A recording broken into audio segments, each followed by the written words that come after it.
अब बहन एक जानी बाकी घबड़े है मतलब अब बहन एक जानी बाकी ड्रामा पिताजी होई जवन तो लोग का इच्छा बनी तो ड्रामा होई अब एक जानी उनहू से मनचाई गीत भजन ले लो हमार तो मन करता कि ना ड्रामा दोनों बंद कर दें एक नया काम कर देते हैं और नया काम ना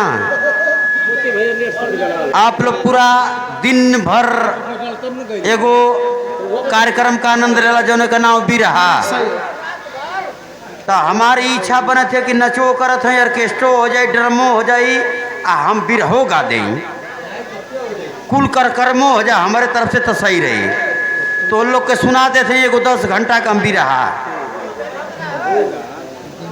1-2 घंटा का बिरहा सुन ले वालो 10 घंटा का बिरहा तो ना सुन ले वालो अब बिरहा करेजा से होला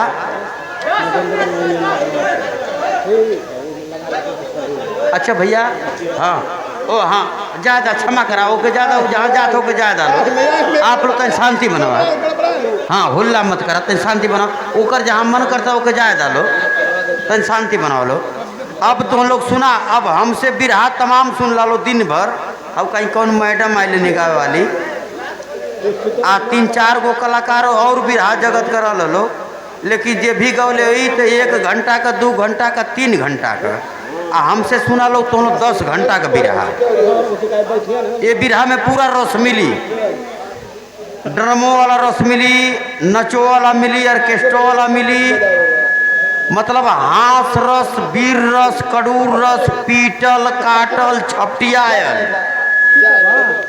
जितना रस है रसवा रस भरले बिरहा में हमारे 10 घंटा का बिरहा समय मिली इतना ड्रामा देखिए अपने अपने घर चल दिया अब हमसे सुना लो 10 घंटा का बिरहा है भैया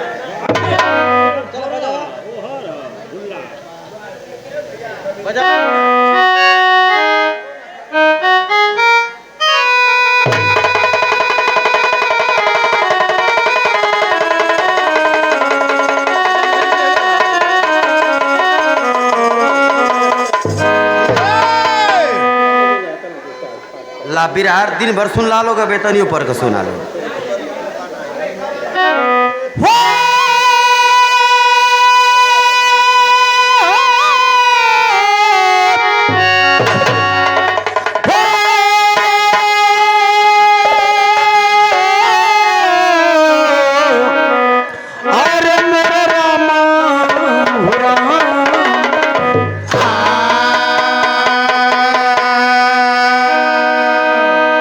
हम कलाकार मोहम्मद रफी का साड़ू जियो बेटा आप लोग के समक्ष बिरहा प्रस्तुत करते हैं 10 घंटे का आशा नहीं पूर्ण विश्वास है कि आप लोगों को नहीं पसंद आएगा अब लोग नाच करे आला बिरहा सुना हुआ था लेकिन यह बाकी रह गल है यहू के हम पूरा कर देते हैं आवा हमारे बिरहा में 4 लाइन भूमिका लगल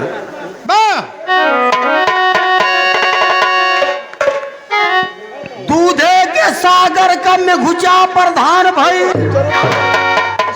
डुबकी लगावे खाती डबरा में जाई बकुला हार यदि मछरी का छोड़ दे ये भैया का बहू उ हंस ना कहाई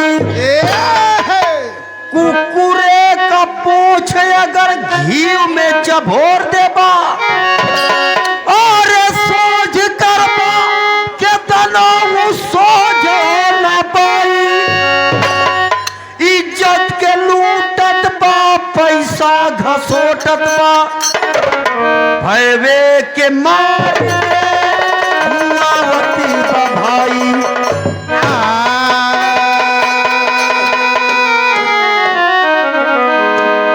भूमिका के बाद कव्वाली गजल लग गई ये दोनों एक कम लगा देते ये लेकिन 10 घंटा का बिरहा कव्वाली गजल लगल मार साहब तेने बजैया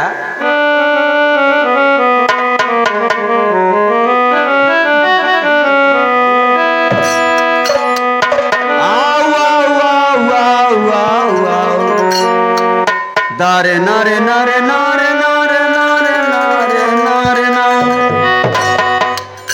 आओ सजा ले आज को।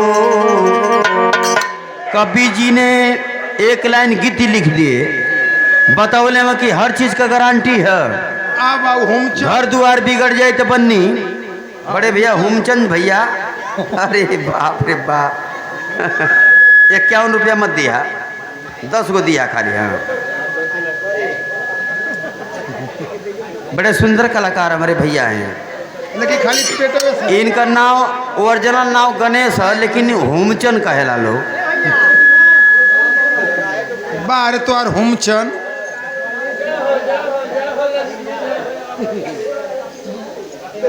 बड़े सुंदर कलाकार, मतलब कि इनका नाम गणेश, गणेश लवंडा,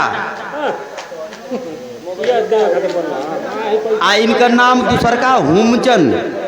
आपके तरफ से 51 रुपये का पुरस्कार विनय भैया की तरफ से नमस्ते प्रणाम रही। कवि जी ने एक लाइन गीत लिखी है, लिखले हम कि हर चीज का गारंटी है। घर द्वार बिगड़ जाए तो बन्नी, गाड़ी घोड़ा अड़बड़ा जाए तो वो बन्नी, हाई जितना लौकत है कुल बिगड़ जाए तो बन जाए, एक गारंटी है। कौन चीज का गारंटी ना है विनय भैया, खाली ये शरीरिया का। एम्मा से जीवा कब कहाँ भग दे निकल जाई, यही का गारंटी ना है। यही पे एक लाइन गीत लिखल, अरे आओ सजा ले आज को, अब कल का पता नहीं। आओ सजा ले आज तो, कल का पता नहीं। आओ सजा ले आज तो, कल का पता नहीं। आओ सजा ले आज को, कल का पता नहीं। आओ सजा ले आज तो, कल का पता नहीं।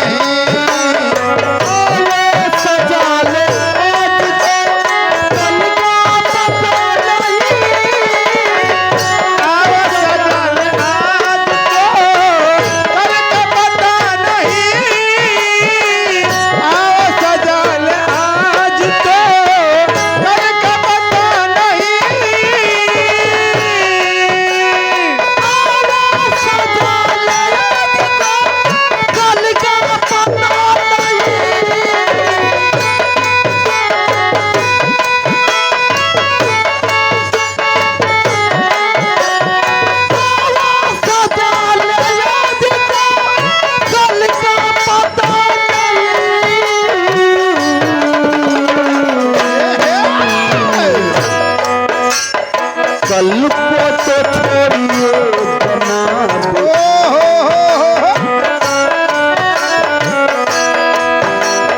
कल को भी छोड़ दीजिए।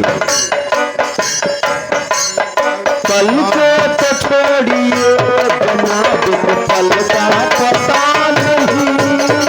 कल को तो छोड़िए जनाब, कल का पता। एक कव्वाली गजल के बाद हमारे बिरहा में कोनो कांड ना है, बिना कांड का बिरहा। अब ले तमाम कांड वाला बिरहा सुन ले वालो, हमार बिरहा बिना कांड का है। जब कांड ना तो आगे लाइन ना बढ़ी। एक कव्वाली गजल के बाद तुरंते बिरहा का लास्ट लाइन गुरु घराने का परिचय लग गई। हम कौने अखाड़े का कलाकार हैं, पात्र पचले मार सब बजैया।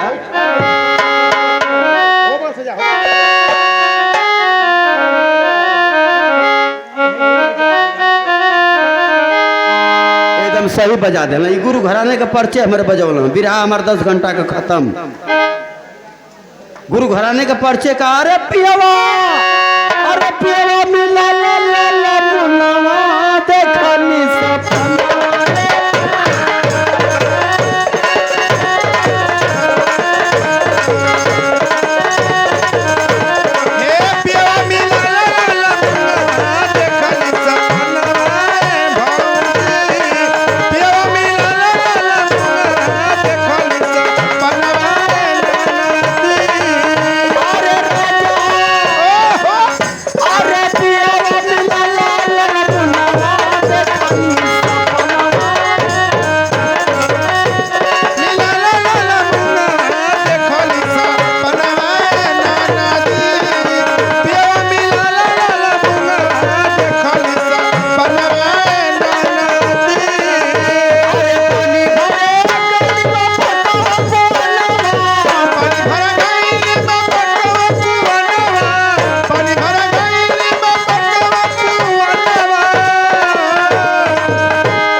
इस कंपनी से लास्ट गीत रहेगी।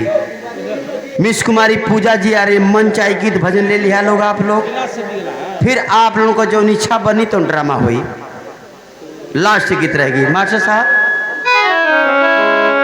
नागिन मत बोलावा, धामिन उमिन बोलावा, चीतर उतर गो बोलावा।